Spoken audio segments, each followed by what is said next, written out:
పేదవాడి పక్షాన నిలబడతాం, ప్రజా గొంతుకై నినదిస్తాం. వాయిస్ ఆఫ్ వాయిస్లెస్, తెలుగువారి మనస్సాక్షి సాక్షి టీవీ. సాక్షి టీవీ ప్రసారాల కోసం మీ స్థానిక కేబుల్ ఆపరేటర్ను వెంటనే సంప్రదించండి. యాక్సియం 4 మిషన్ సూపర్ సక్సెస్ అయింది. స్పేస్ స్టేషన్లో 18 రోజుల పాటు అధ్యయనాలు, ప్రయోగాలు పూర్తి చేసుకుని భూమికి తిరిగొచ్చారు 4 దేశాలకు చెందిన ఖగోళ యాత్రికులు. అందులో ఒకరు మన భారతీయుడు శుభాంశు శుక్లా. ఐఎస్ఎస్కు వెళ్ళొచ్చిన ఫస్ట్ ఇండియన్గా రికార్డులకు ఎక్కారు. Welcome back Shubhanshu.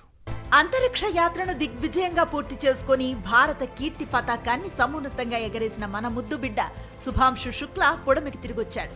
శుక్లాతో పాటు మరో 3 వ్యోమగాములతో ఐఎస్ఎస్ నుంచి బయలుదేరిన డ్రాగన్ C213 గ్రేస్ క్యాప్సుల్ సురక్షితంగా సముద్ర జలాలపై దిగింది. మంగళవారం మధ్యాహ్నం 3 గంటల 1 నిమిషం సమయంలో కాలిఫోర్నియా తీరంలో సేఫ్ గా ల్యాండ్ అయింది. పసిఫిక్ జలాల్లో స్ప్లాష్ డౌన్ అయిన గ్రేస్ క్యాప్సుల్ నుంచి శుభాంశు సహా 4 వ్యోమగాములు నవ్వుతూ బయటకొచ్చారు. సగర్వంగా భూమిపై అడుగు పెట్టారు. మరోవైపు యాక్సియం 4 మిషన్ విజయవంతం కావడంపై భారతీయుల్లో హర్షాతిరేకాలు వ్యక్తమయ్యాయి. గ్రూప్ కెప్టెన్ శుభాంశు శుక్లా కుటుంబం లక్నో నుంచి క్యాప్సుల్ ల్యాండింగ్ ను లైవ్ టెలికాస్ట్ ద్వారా వీక్షించింది. కొడుకు భూమిపై అడుగుపెట్టడం చూసి శుక్లా తల్లిదండ్రులు గర్వంతో కూడిన ఆనందంతో భావోద్వేగానికి లోనయ్యారు. కేక్ కట్ చేసి సంబరాలు చేసుకున్నారు. శుభాంశు శుక్లా బృందం భూమికి సురక్షితంగా చేరుకోవటంపై ప్రధాని మోదీ హర్షం వ్యక్తం చేశారు. తొలి భారతీయ వ్యోమగామిగా చరిత్రను సృష్టించిన శుభాంశు పట్టుదల, అంకిత భావం, సాహస చర్యల ద్వారా కోట్లాది మందికి స్ఫూర్తిగా నిలిచారని ఎక్స్ వేదికగా కొనియాడారు. ఇది మన సొంత మానవ సహిత అంతరిక్ష ప్రయోగం గగన్యాన్ కు దిక్సూచిగా నిలుస్తుందన్నారు.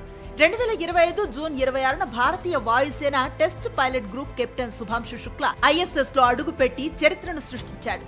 41 ఏళ్ల తర్వాత అంతరిక్షంలోకి వెళ్లిన మొదటి భారతీయుడిగా, రాకేష్ శర్మ తర్వాత అంతరిక్ష యాత్రలో పాల్గొన్న 2వ భారత పౌరుడిగా రికార్డుకెక్కారు. శుభాంశు అంతరిక్ష యాత్ర, ఐఎస్ఎస్ అనుభవం మన గగన్యాన్ ప్రాజెక్టుకు కీలకం కానుంది. వారం రోజుల క్వారంటైన్ అనంతరం ఆగస్టు 17న శుభాంశు శుక్లా ఢిల్లీకి వచ్చి ఇస్రో శాస్త్రవేత్తలకు బ్రీఫింగ్ ఇస్తారని సంబంధిత వర్గాలు వెల్లడించాయి. ఈ ప్రయాణం ద్వారా శాస్త్రవేత్తలకు లభించిన డేటా భవిష్యత్ అంతరిక్ష ప్రయోగాలకు పునాది వేస్తుంది.